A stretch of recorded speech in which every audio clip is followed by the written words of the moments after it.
ang pinakamahalaga? Sumagot si Jesus, ito ang pinakamahalagang utos. Pakinggan mo, Israel, ang Panginoon na ating Diyos, siya lamang ang Panginoon. Ibigin mo ang Panginoon mong Diyos ng buong puso, ng buong kaluluwa, ng buong pag-iisip, at ng buong lakas. Ito naman ang pangalawa. Ibigin mo ang iyong kapwa gaya ng iyong sarili. Wala nang ibang utos na higit pa sa mga ito. Tama po, Guro, ika ng eskriba. Totoo ang sinabi ninyo, iisa ang Diyos at wala nang iba liban sa Kanya. At ang umibig sa Kanya ng buong puso, buong pag-iisip at buong lakas. At ang umibig sa kapwa gaya ng kanyang sarili ay higit na mahalaga kaysa magdala ng lahat ng handog na susunugin at iba pang mga hain. Nakita ni Jesus na matalino ang kanyang sagot. Kaya't sinabi niya, malapit ka nang mapabilang sa mga pinaghaharian ng Diyos. At wala nang namahas magtanong kay Jesus mula noon. Ang mabuting balita ng ating Panginoon. Pinupuri namin, Panginoon Jesucristo.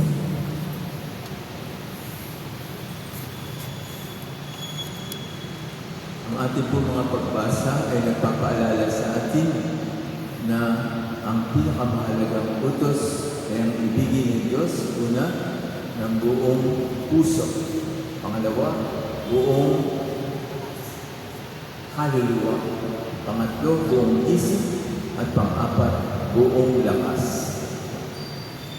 Na napakahirap gawin po, no? Dahil katulad ng sinabi sa unang pagbasa ni Propeta Oseas, na mas madaling umibig sa mga Diyos-Diyosan, no? Tulad ng pera, no? So mas maraming tao, mas maraming oras silang nauubos sa pera. Kasi Diyos, ang dinadiyos nila ay pera. O kaya naman, kapangyarihan, power. Talagang ang Diyos ay kapangyarihan. Kaya itong pinakamahalagang utos ay ang susi para maranasan natin na nag-ahari ang Diyos sa buhay natin. Dahil nga, sinabihan ni Propeta Oseas ang mga taga-Israel na iwanan na ang kanilang pagsamba sa mga Diyos-Diyosan tulad ng kayamanan, katanyagan, at kapangyarihan ng tatlong K na nagiging Diyos noong panahon ng Israel hanggang ngayon sa ating kapanahunan. Ito pa rin ang mga Diyos-Diyosan natin. Kaya hilingin natin kay Jesus na maranasan natin ang mga palatandaan na nag-ahari ang Diyos sa atin. Una nga, sabi nito sa unang pagbasa, sasariwa ang buhay natin kapag ang Diyos, si Yahweh El Shaddai, ang ating Diyos, si Jesus Nazareno, ang Diyos natin. Parati tayong, kahit tumatanda na tayo, tulad ko, tumatanda na ako, 69 na ako. Pero kapag ang Diyos ang sinusundan natin, parang hindi tayo tumatanda. Kasi parang mga bata pa rin tayo. Pinalalakas pa rin tayo ng ating Panginoon. Naranasan niyo po ba yun? Kahit sa tingin mo matanda ka na, pero pag nasa harap ka ng Panginoon, parang bata ka pa rin. No? Nibigyan ka niya ng sigla, ng lakas, ng kapakumbabaan, naging humble. Kaya yun ang sabi dito ni Oseas, sasariwa tayo. No?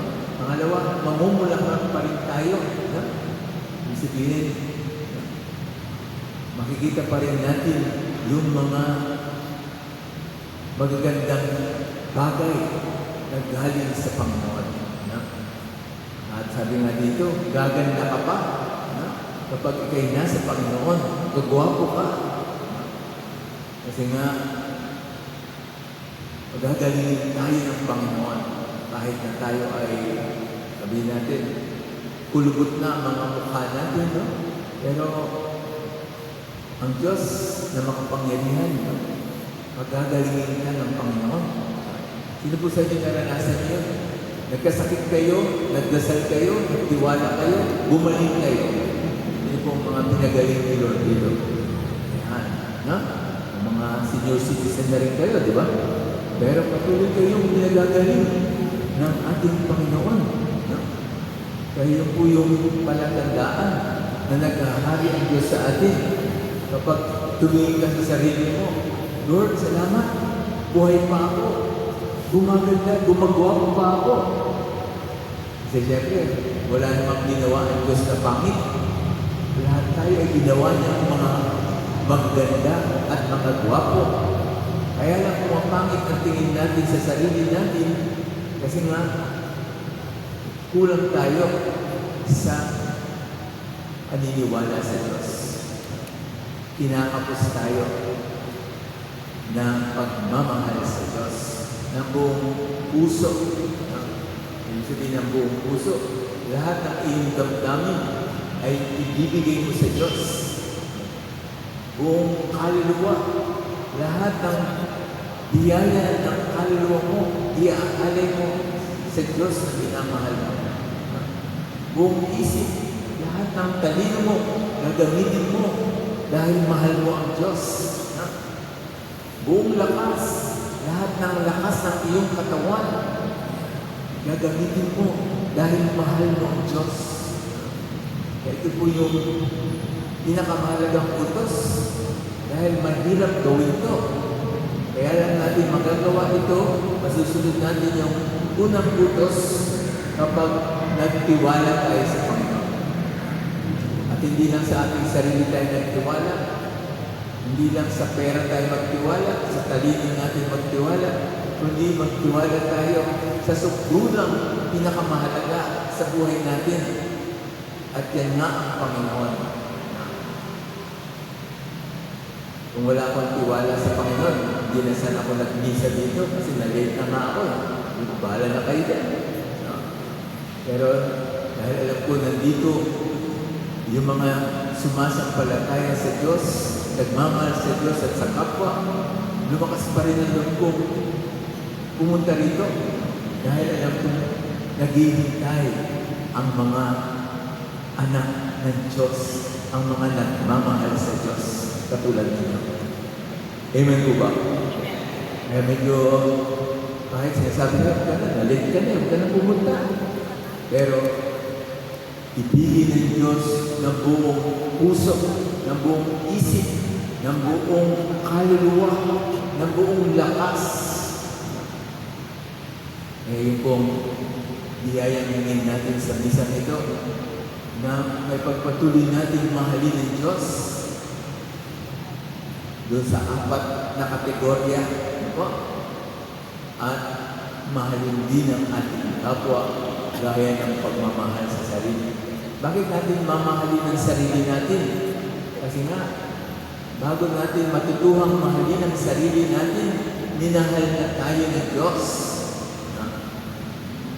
Bago pa natin mahalin ng Diyos, inunahan na tayo ng Diyos. Minahal na tayo. Kaya tayo naging tao. Hindi tayo naging itis o naging lamok. Naging tao tayo dahil mahal tayo ng Diyos. At handa nga niya, kaya nagtyaga siya na maging tao katulad natin. Kahit maganda na yung sitwasyon niya sa langit, bumaba pa siya dito sa lupa, nakahapis-hapis, puno ng kasalanan.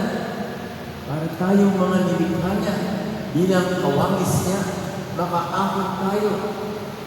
Makaahon tayo sa pagiging makasalanan. Kaya hindi siya natakot pasanin ng krus. Hindi siya natakot ipanganak na mahirap, mabuhay ng mahirap, mamatay ng mahirap. Maging Jesus Nazareno para tayong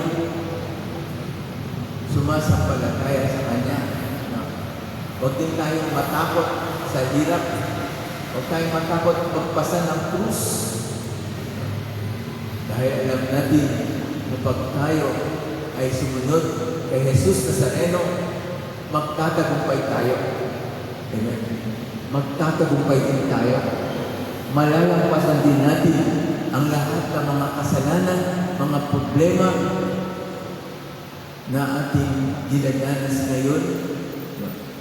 Mararanasan natin ang tagumpay ni Jesus Nazareno, ni Yahweh El Shaddai. Kaya ito po ang dahilan, at dahil dinamahal natin ang sarili natin, dahil tayo ay minahal ng Diyos nang walang kasubali, kaya mamahalin din natin ang ating kapwa dahil mahal ng Diyos yung ating kapwa at mahal na din tayo. Kaya ang buhay natin, no, ay kasama tayo dito sa magandang plano ng pag-ibig ng Diyos. No? Ay salamat sa iyo, Panginoon. Salamat sa iyo na nagmahal sa akin, nagmahal sa aking kapwa, at nais mong sundan ko ang iyong halimbawa na mahalin kita ng buong puso, buong kaluluwa, buong isip, at buong lakas.